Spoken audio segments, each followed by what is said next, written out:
Hello, and thank you for joining us today for the discussion focused on considering daily and emergency notifications, active shooters, and beyond.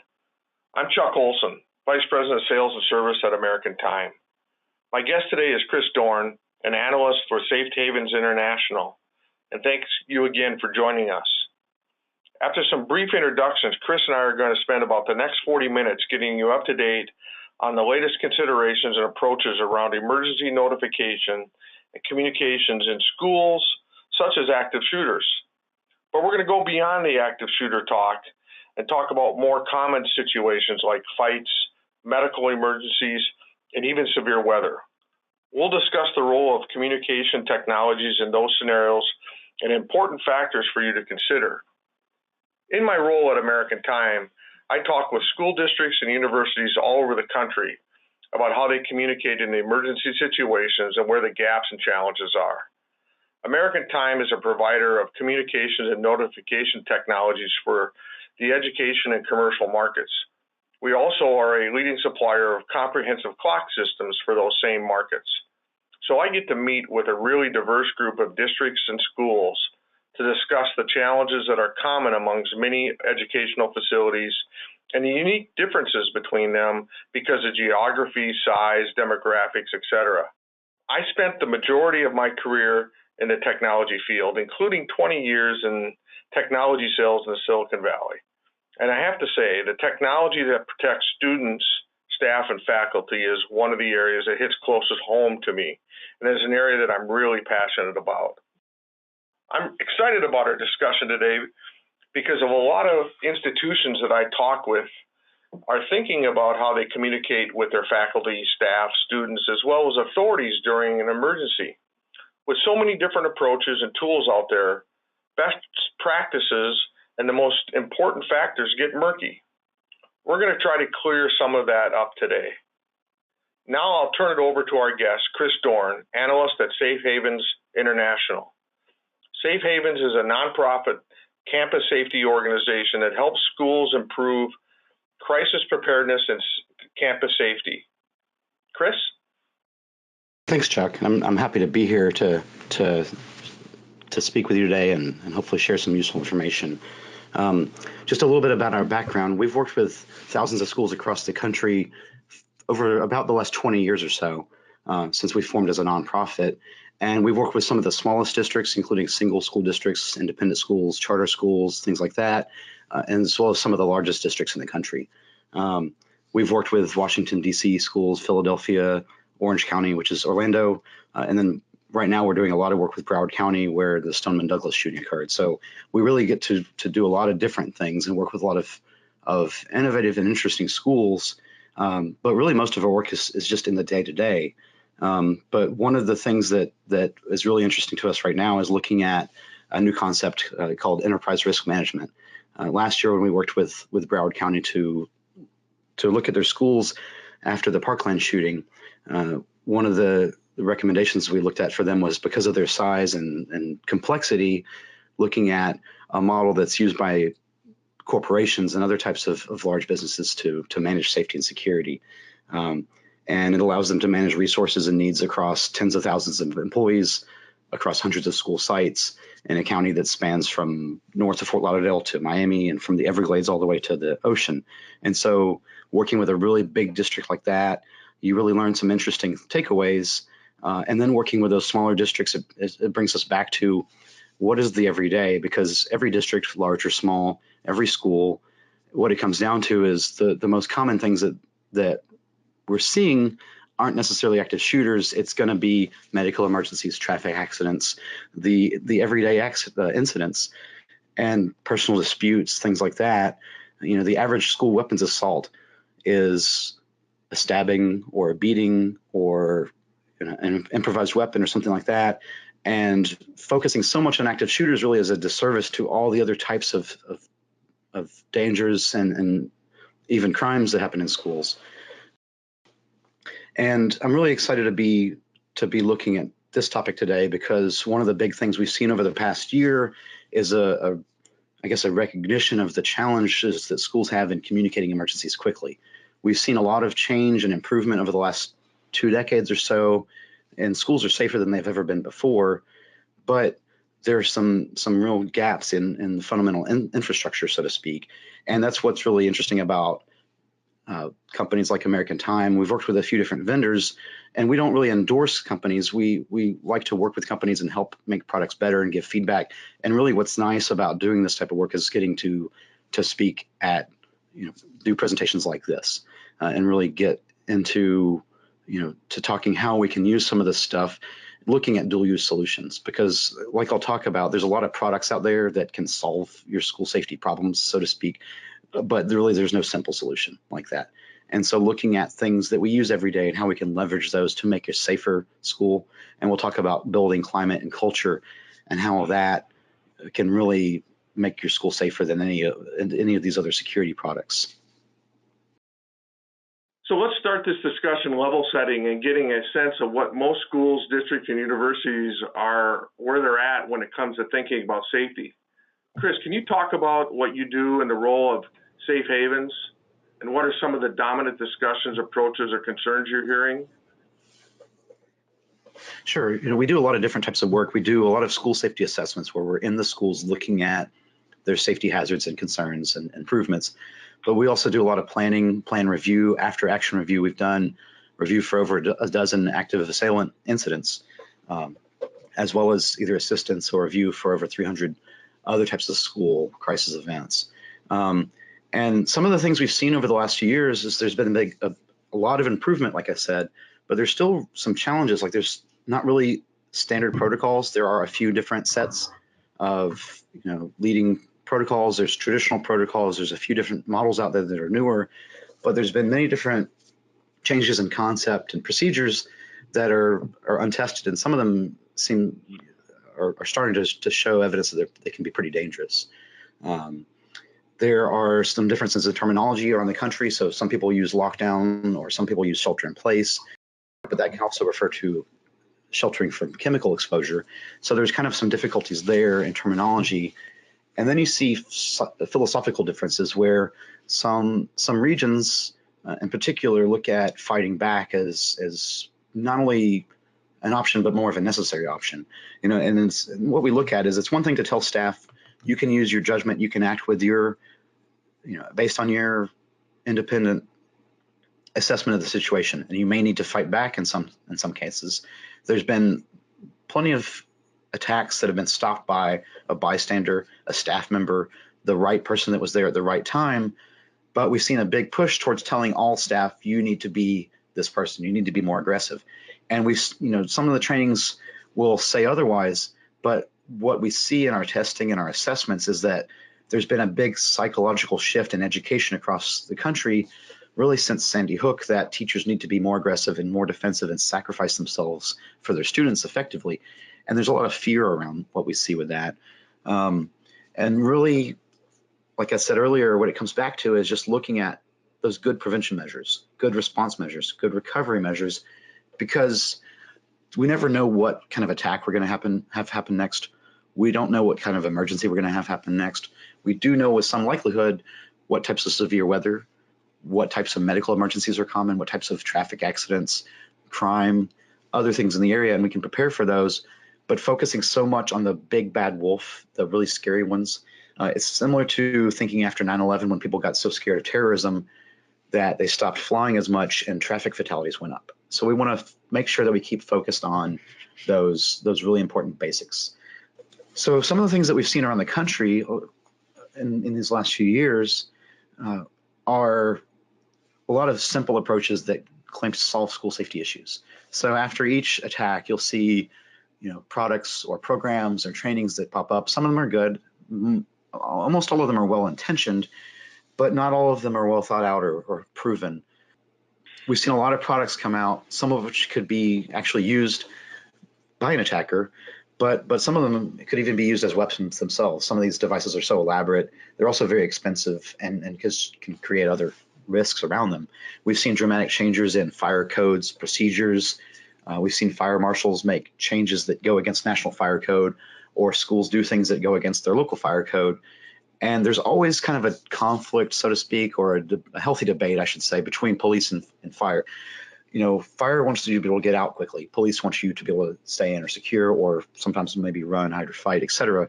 So they're sometimes at odds of their goals. But we really want to look at what's the best end result of all that. What's the best solution for this campus?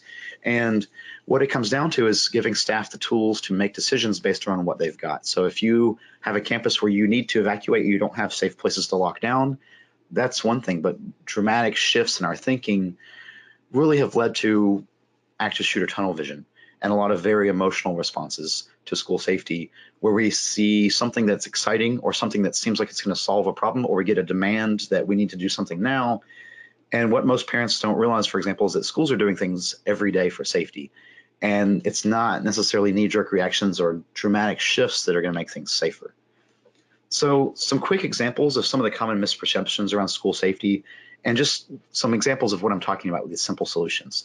One of the first is metal detection. So after Parkland, there was a lot of discussion about, should we start using entry point metal detection for schools?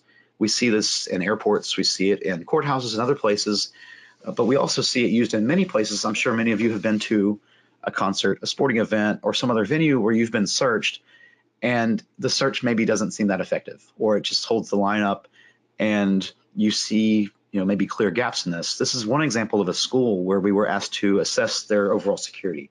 Part of their setup was this security checkpoint with 5 employees.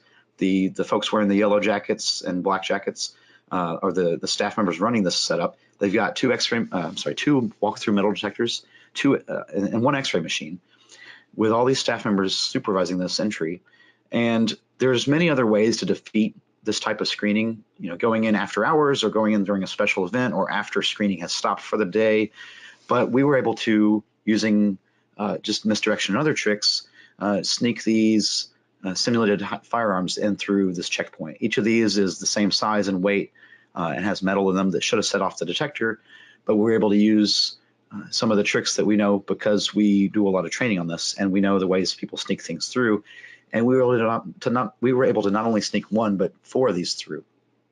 One of the other things that we've seen very popular in the country is so-called bulletproof glass.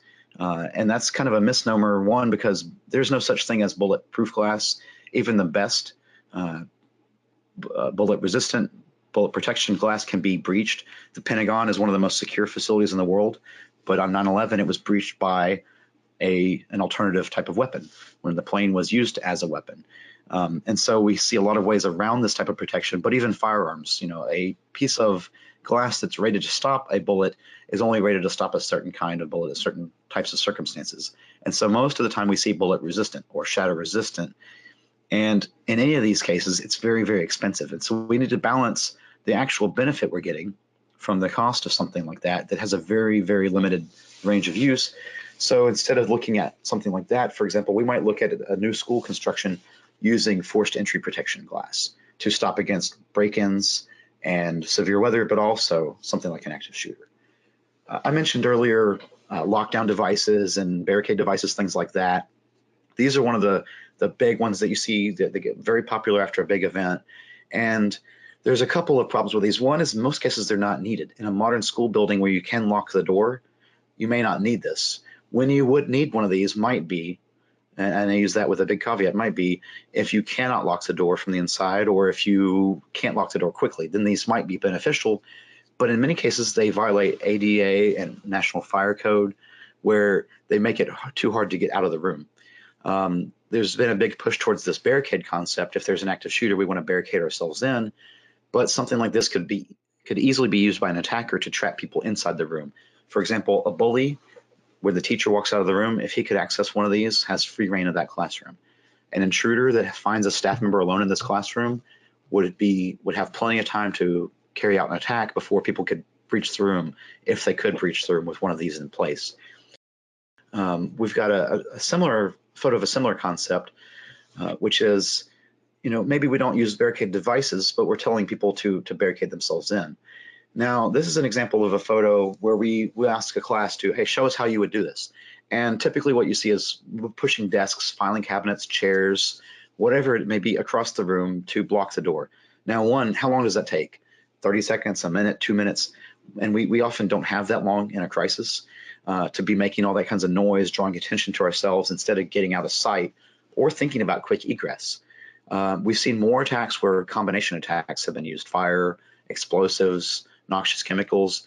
Particularly in terrorist attacks around the world, they're going to use, most commonly more than just a gun or a knife or some kind of weapon. And so looking at being able to get out of the room quickly and use some decision making rather than focusing so much on this one kind of incident that the attacker is going to get into the room, which it's only happened in one case that we're aware of. So one of the things I talked about was avoiding dramatic shifts in codes or procedures based on a single incident. So over the last year and a half or so, we've seen a lot of changes in schools and how they handle fire drills, fire procedures, and just evacuations in general. We've seen schools say, we're not going to evacuate if there's a fire alarm, or we can wait. And we've seen states change fire codes, regions change fire codes, but that was one event compared to the many other types of events, for example, that I mentioned that use combinations of attacks, where the attacker will be setting fire to the building or using an explosive device or something like that. But then going back, this threat of using the fire alarm is not a new, it's not a new concept. This has been used before. There's been a few attacks where that's been used, but it comes back to those fundamentals. When we evacuate, we're alert to danger. There may be some kind of hazard. Maybe it's not a gunman, but it might be fire, smoke, downed wires. Just like when we're evacuating in our house, we think about test the door for heat, check for smoke before we evacuate. Those are the types of basics we want to think about. And then bringing it back to our discussion is, how are we communicating all this to the building? How are we making sure that, for example, staff know the fire alarm pull was real? Instead of looking at not evacuating or delaying evacuation, what we're looking at is, how can schools confirm? Say the alarm is going off, can we also make a voice announcement to overlay with that fire alarm? Or as we pull the alarm, make the announcement? Or are there additional forms of communication? Like, that's what's great about visual communications, is we can send an additional confirmation that, yes, this is a real fire or a real drill, for example. So as we talk about communications, we want to, again, think seconds, not minutes. One of the best examples of this was an active shooter incident at Arapahoe High School a few years ago. The attacker parked in the back of the school and ran into the building within 15 seconds or so. But during that time, the custodian was in the rear of the school and had his radio on him and called lockdown quickly.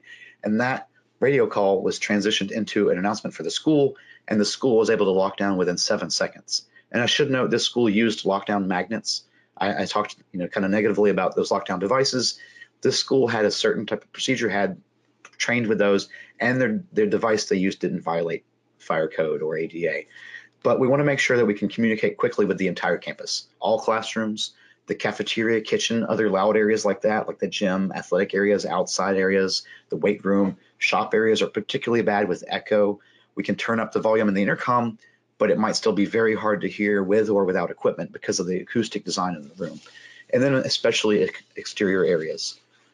So if we think about, does your campus have some of these challenges? And as we look at what are our solutions, are we going to buy this lockdown device or this safety device or whatever we're looking at? Do we have a logical and defensible balance of student supervision, preparation for medical emergencies, allowing for considerations for those with special needs, access and functional needs that may have visual impairments or other sensory impairments or sensitivities, traffic safety, emergency communications, those basics? We want to focus on those before we get into these higher level, active shooter concepts, for example. Yeah, Chris, as you just talked about, there are a lot of different approaches and ways of responding to emergencies, and it depends on many different factors in the district or school. But no matter what, are there a few leading practices regarding notification and communication technology that are typically helpful? Yes, we like things that are clear and easy to use. So one of the big changes that's not necessarily new, but it's really been pushed out over the last several years, is the switch from codes to clear and common language. And so instead of saying code black, code red, code whatever, we might say code red lockdown, code red, but we want to use clear language so that visitors understand and staff don't get confused. So that's really one of the biggest things we see in redundancy in those systems. I think it'd be a good time to briefly mention the American Time Everalert communication system. Everalert is a multifunctional platform that's housed in the cloud.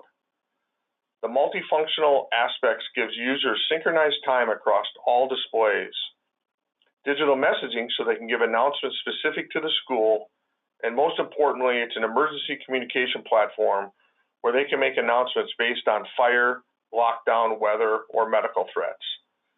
It's completely programmable by the school or district, and it's available in two different formats, a 22-inch LCD display and a dynamic view, which is a set-top box, which is used to drive large format displays like 60 or 70-inch displays. And with any system, we want to make sure that it's flexible to whatever plan you use in your school, for example. And so if there is an emergency notification app or some kind of plan or procedure, it's got to be customized to your building, whatever your local police want to use for terminology, for example. So earlier I mentioned challenges in terminology. Maybe your local police do use shelter in place and that's what they want you to use. We want to be able to adapt to that. Or if we use preventive lockdown, soft lockdown, emergency lockdown, all these different terms and varieties, we want to be able to adapt those so whatever we're using fits that and that staff understand it. And all these different features that make things more complex aren't always better. It's really what comes down to what's easy to use and what we love is stuff that you use every day. So if we have radios for security, they're great for operations too. Cameras can help to monitor safety, but also to check in on remote parts of the campus for maintenance, for example. And so looking at dual use solutions is really one of the things that we like.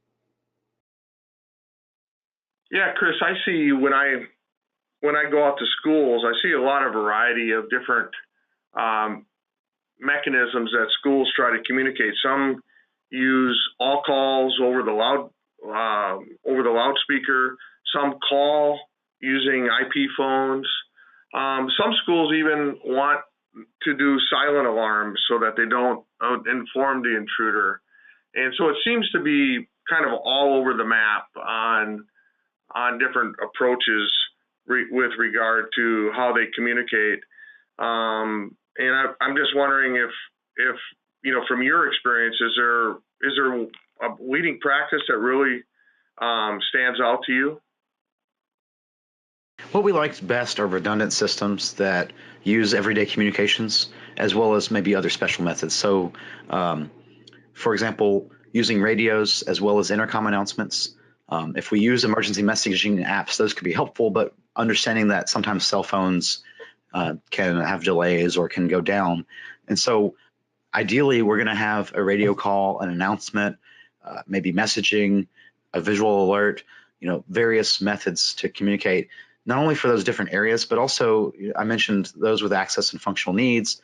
Say we've got a classroom that has noise sensitivity, and we may be able to do something with, there's limited things you can do with turning down the fire alarm sometimes, for example, but we can look at how can we modify, augment, and really make accommodations for those areas to improve their response and not to, instead of taking them out of the drill, for example, how can we adapt this stuff to really help different people respond as they need to wherever they are on campus? One of the things that customers have told us about our EverAlert system is that they love the fact that it gives a visual notification as well as an audible. So if they are in one of those loud areas like a band room or a gymnasium, there is this visual notification that can be given, as well as if the all call was made over the intercom and they missed it because of the high noise area. And also they like the fact that it's programmable. So depending on what procedure or what their protocol is, EverAlert can be programmed to match whatever that protocol is. So it not only gives you the audible cues, but also the visual cues. One of the things that I've also talked with schools about is that in the case of intruders, a lot of them happen to be insiders. They've either been a student or are currently a student in the school. And if they use a paging system that relies on the phone, for example, it's easily to be incapacitated just by dialing the paging number and dropping the handset. So do you have any leading practices or whatever about just relying on the paging system itself? The key is, and it comes back to those fundamentals and building in staff judgment and decision making, is one, training all staff on those different methods. So if we have that kind of all-call feature for our building, not restricting it to administration, for example, and training all staff on how to use that, but then also training them on keeping those codes private, for example, not sharing them with students, and keeping clear boundaries on when that all-call should be used, and then tying back into redundant communications. For example, one of the challenges now schools face is that if there was a power outage, then a lot of our newer phone systems could go down, and we might, or with different types of service outages. And so schools that have removed their hard lines are looking at, can we go back in and add a redundant hardline phone just to make outside emergency calls? So looking at overlaying these different methods of communications. If we use intercoms, radios, other types of messaging systems, visual alerts, there's lots of smart boards that build these things in now. And looking at whatever systems we use, are they redundant where staff can quickly and easily understand them or adapt and use another method if needed? So, Chris, we spent a lot of time talking about active shooter scenarios, and that's an important one that we've talked a lot about. But should we also talk about more common emergencies that nearly every school deals with on a daily basis, like medical emergencies, severe weather, fights, and other scenarios that are probably a little bit more common than the active shooter?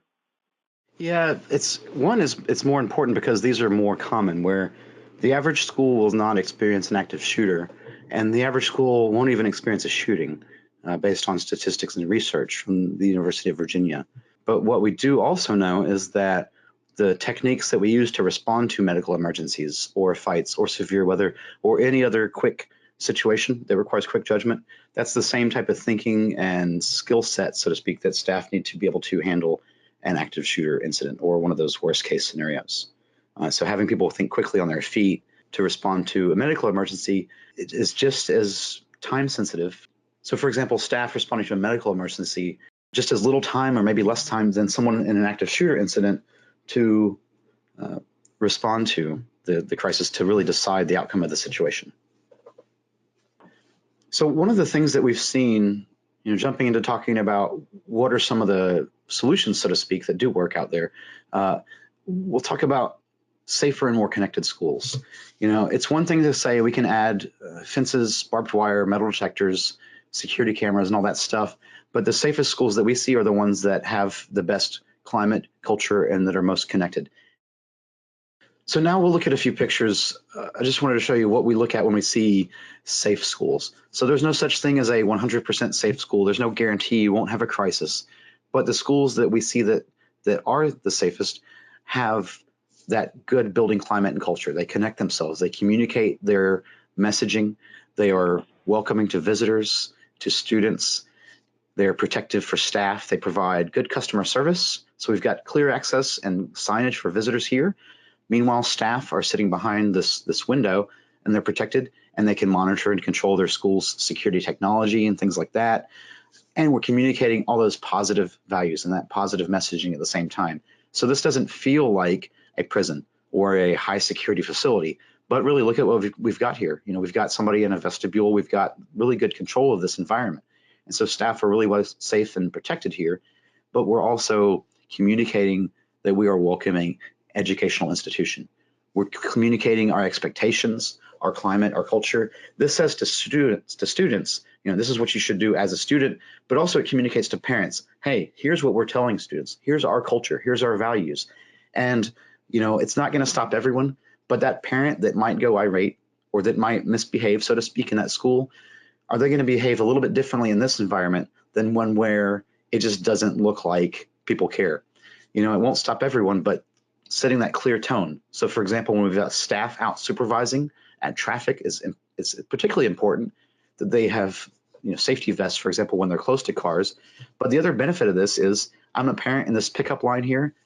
I can tell, wow, there's 5 staff members out here. There's one behind the tree that's hard to see, but there's 5 staff members out here that are clearly marked, and they are watching my kids.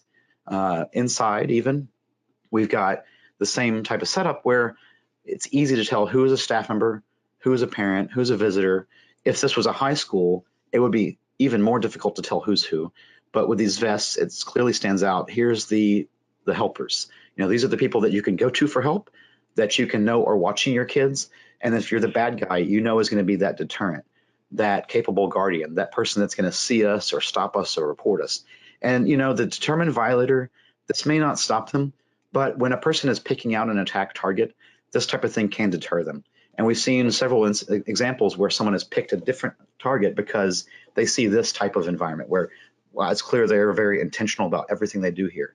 So again, going back to that climate and culture, this may not seem like a safety or security technique or measure, but this type of messaging, showing off our values, our students, setting a tone for the building. And this is actually an example from a school in India. We see a lot of really interesting things in our work around the world. And this school works really hard to set a tone in a place where this neighborhood, they may not have as nice of an environment to go to. So this school says this is a school, this is a place of learning, and there's a tone here.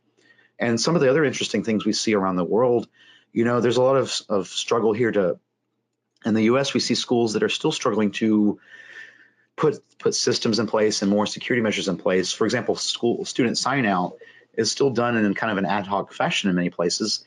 But this school, they've got ID cards for the student and ID cards for the parents to match up. We've seen schools that use hang tags or numbering systems in the US. This is where it's coming to, what we're probably going to see in the next few years, where we give this kid to this parent and we have a good idea. We know this is the right person. We have documentation, we have accountability of where that kid went. Because it's one thing to have an active shooter incident and it's terrible and a tragedy, but to that parent whose kid went missing because we didn't have good accountability of that sign out process, that's just as big of an incident. And this might seem like a divergence from safety and security. We're talking about student sign out and child abductions here, not active shooters, but it comes back to that overall culture where we're looking at the whole process. We're looking at safety intentionally in everything that we do. And parents appreciate this, I can tell you that.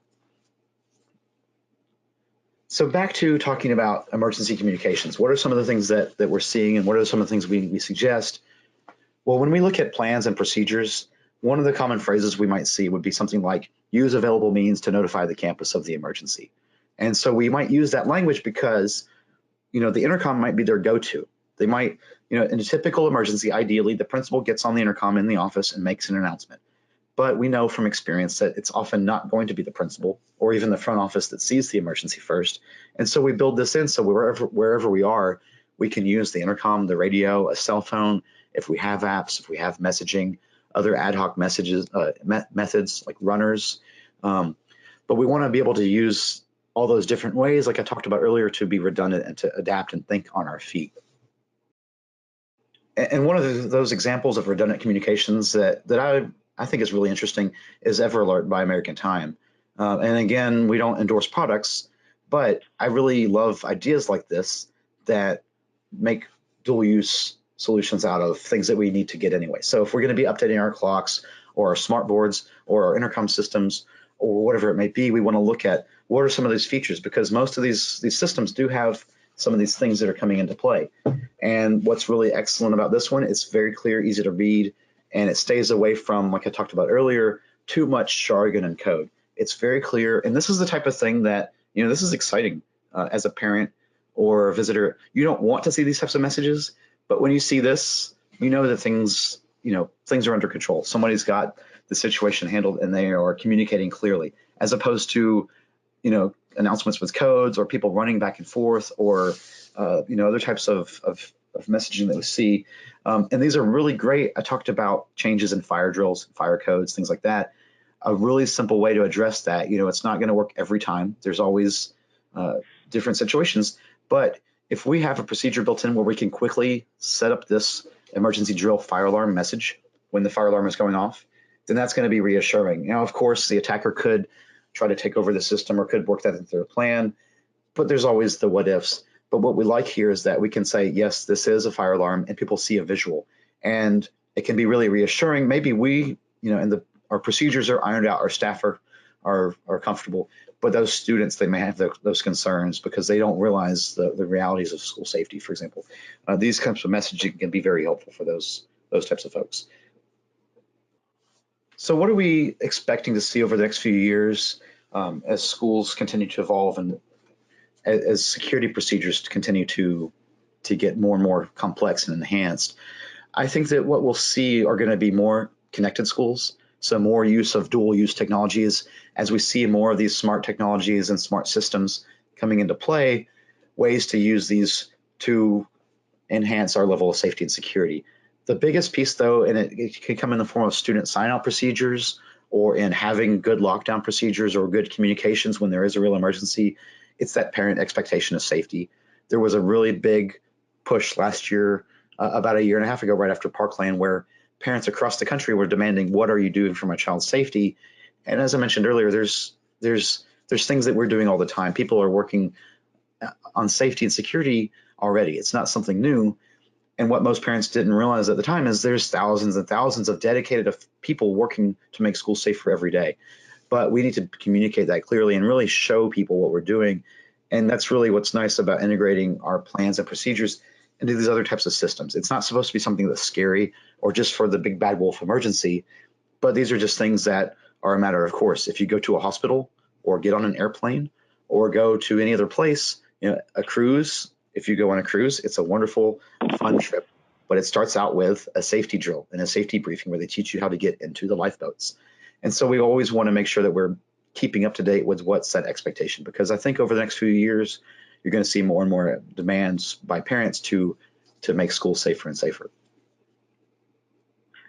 Yeah, Chris, we talked about the importance of the emergency communication, but a system will only work as well as users know how to leverage it. So if a system is familiar with the students and familiar with the staff, and they're using it in a daily fashion, do you think there's a benefit there for schools that they become familiar with the system? It's not just a system that's used for that big bad event? Yeah, it's like I mentioned earlier with the example of the shooting with the custodian used his radio to notify the campus. He didn't have that radio just for emergencies. He used it for his everyday, and that's why he had it on him. And we find that when we have special single-use only devices, staff aren't necessarily, like if you give a radio to an average staff member, they may not see the importance of keeping it on them all the time. But when we use things that are things we use every day, it's almost imperative that we do things that way, because when we're in an emergency, we're under stress and we're not going to be able to quickly switch modes and use something that we only use for drills or only for emergencies. Something like the intercom, the radio, things like EverAlert.